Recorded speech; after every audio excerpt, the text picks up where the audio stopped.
नमस्ते छात्र मित्रों। हमने पिछले वीडियो में ये सखी इस कविता पर कुछ जानकारी हासिल की।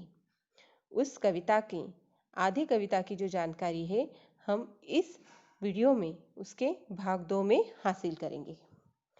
तो देखिए, अति सुरंग है रंग रंगीलो, हे गुणवंत बहुत चटकीलो, राम भजन बिन कभी न सोता, क्यों सखी साजन ना सखी तोता। शब्दार्थ: सुरंग सुंदर रंग, अच्छा रंग आकर्षक, गुणवंत गुणवान, चटकीलो चमकदार। नायिका कहती है कि उसका रंग बहुत सुंदर है और वह रंग रंगीला है। वह बहुत गुणी और गाढ़े चमकदार रंग वाला है। वह बिना राम राम कहे कभी नहीं सोता है। उसकी सखी पूछती है, सखी क्या वे साजन है? सुनकर नायिका जवाब देती है, नहीं सखी, साजन नहीं, वह तोता है। अगर आपने देखा होगा, पक्षियों में बड़े ही खूबसूरत चटकदार रंग का जो पक्षी होता है वह होता है तोता। उसकी चोंच भी बड़ी खूबसूरत लाल रंग की होती है और तोते में यह एक बहुत ही खूबसूरत सा गुण है, बड़ा ही अच्छा गुण है कि वह मनुष्य की तरह कई सारे शब्द बोल सकता है। इसीलिए यहाँ पर नायिका कहती है कि उसका रंग सुंदर है, वह रंग रंगीला है, गुणी और गाढ़े चमकदार रंग वाला है, वह राम राम कहे बिना कभी सोता नहीं। तो सखी को लगता है कि वह उसके साजन है, परंतु नायिका फिर जवाब देती है, वह साजन नहीं, तोता है। आगे देखिए, अर्धनिशा वह आयो भोन, सुंदरता बरने कवि कौन, निरखत ही मन भयो आनंद, क्यों सखी साजन ना सखी चंद।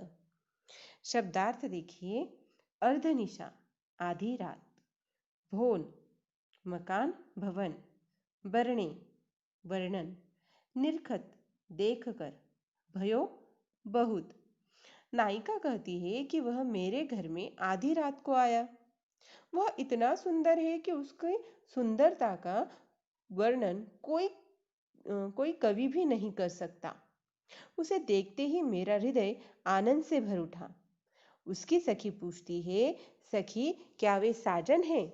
वह जवाब देती है, नहीं सखी, वह साजन नहीं, चंद्रमा है। यहाँ पर चंद्रमा की एक खास विशेषता कवि ने कही है कि उसका वर्णन कोई कवि भी नहीं कर सकता। इतना खूबसूरत और अवर्णनीय चंद्र होता है। आगे देखिए, शोभा सदा बढ़ावन हारा, आखिन से छिन होत न न्यारा, आठ पहर मेरो मनोरंजन, क्यों सखी साजन ना सखी अंजन। शब्दार्थ देखिए, शोभा सुंदरता, बढ़ावन बढ़ाना, हारा मन हारने वाला सुंदर, आखिन आँख, छिन क्षण, मनोरंजन चित्त को प्रसन्न करने वाला, अंजन काजल। नायिका कहती है उससे शोभा में हमेशा वृद्धि होती है, यानी कि हमारी शोभा खूबसूरती बढ़ती है। वह आंखों से एक क्षण के लिए भी दूर नहीं होता। वह ऐसा होता है कि हमारे आंखों से एक क्षण भी दूर नहीं होता। वह आठों पहर मेरे मन को प्रसन्न रखता है। उसकी सखी पूछती है, क्यों सखी, क्या वे तुम्हारे साजन हैं? वह उसे जवाब देती है, नहीं सखी, वह अंजन है। अंजन यानी कि आँख का काजल। आँखों में काजल लगाने से आँखों की ही नहीं तो हमारी ही खूबसूरती बढ़ती है और वह आँखों से कभी अलग नहीं होता। इसीलिए वह कहती है कि आठों पहर मेरा मनोरंजन करता है, मुझे प्रसन्न रखता है और कभी एक क्षण के लिए भी दूर नहीं होता। आगे देखिए, जीवन सब जासो कहे, जीवन सब जग जासो कहे, वाबिनु नेक न धीरज रहे, हरे छिनक में हियकी पीर, क्यों सखी साजन ना सखी नीर। इसके शब्दार्थ देखिए, जासो जिसे, कहे कहता है, वा उसके, बिनु बिना, नेक भला, हरि हर लेना, छिनक क्षण भर, हीय हृदय, पीर पीड़ा, नीर पानी। नायिका कहती है कि सब लोग यह कहते हैं कि यह जीवन उसी के कारण है। उसके बिना किसी को जरा भी धीरज नहीं रहता। वह क्षण भर में हृदय का कष्ट दूर कर देता है। उसकी सखी पूछती है, क्यों सखी, क्या वे साजन हैं?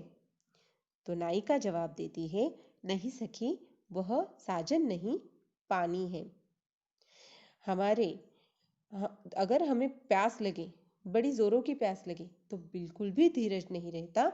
हमें पानी पीने की इतनी आवश्यकता हो जाती है। और जब भी पीते हैं तो हृदय का कष्ट दूर हो जाता है।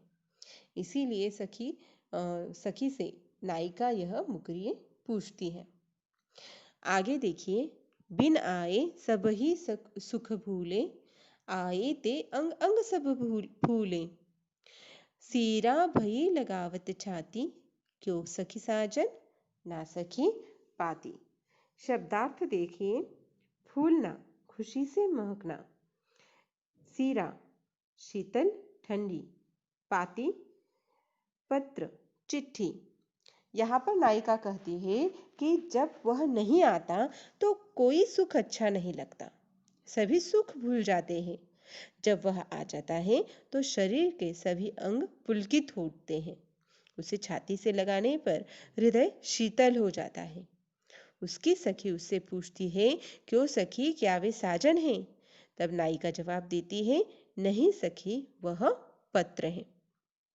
छात्र मित्रों, आज के ज़माने में हमें एक दूसरे से संवाद साधने के लिए देर नहीं लगती। इतने संचार माध्यम आजकल हमारे पास है, लेकिन पुराने ज़माने में पत्र ही एक ऐसा केवल माध्यम होता था जिससे हम अपनों के संदेश पा सकते थे। और वही मुकरी में बात नायिका ने अपनी सखी से यहाँ पर पूछी है। छात्र मित्रों, यहाँ पर इस कविता पर आपको कृति स्वाध्याय में कैसे प्रश्न पूछे जा सकते हैं? आपको पद्यांश दिया जा सकता है। पद्यांश जो कि कुछ पंक्तियां आपको उसमें दी जा सकती हैं।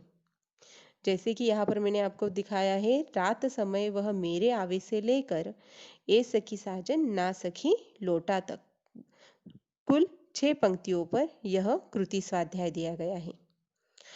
इसमें पहला प्रश्न है, निम्नलिखित पद्यांश पढ़कर सूचनाओं के अनुसार कृतियां कीजिए। तो आकलन कृति पर यहाँ पर चित्र पर आपको प्रश्न पूछे गए हैं। कृति पर प्रश्न पूछे गए हैं। तारे का आने जाने का ढंग, रात के समय भोर होने पर, ढोल का गुण, लोटा होता है ऐसा। छात्र मित्रों, यहाँ पर यह कृति प्रश्न आपको आकृति के माध्यम से जिस तरह से पूछे गए हैं, आपको उसके उत्तर भी उसी तरह से आकृति के बीच ही देने हैं। जैसे कि इस तरह से, तारे का आने जाने का ढंग, रात के समय, तो उत्तर उसी चौखट में दिया गया है, चमकते हुए तारे के रूप में आना। भोर होने पर भोर के प्रकाश में लुप्त हो जाना। ढोल का गुण, मीठे बोल। लोटा होता है ऐसा, मन का भारी तन का छोटा। दूसरी कृति देखिए, मुकरियों के आधार पर निम्नलिखित शब्दों की विशेषताएं लिखिए। तारा, तारा की विशेषता क्या दी गई है? रात में ही आना, भोर में चले जाना। दूसरा शब्द ढोल, ढोल की विशेषता है शादी के समय आवश्यक समझा जाना। तीसरा शब्द है लोटा, लोटा की विशेषता है मांगने पर जल भर लाने वाला। अगली कृति देखिए, स्वमत अभिव्यक्ति। ढोलक की उपयोगिता विषय पर 6 से 8 वाक्यों में अपने विचार लिखिए। छात्र मित्रों, स्वमत यानी कि खुद का मत। यहाँ पर जो उत्तर आपको दिया गया है, ऐसा जरूरी नहीं कि ऐसा के ऐसा उत्तर ही आपको लिखना है।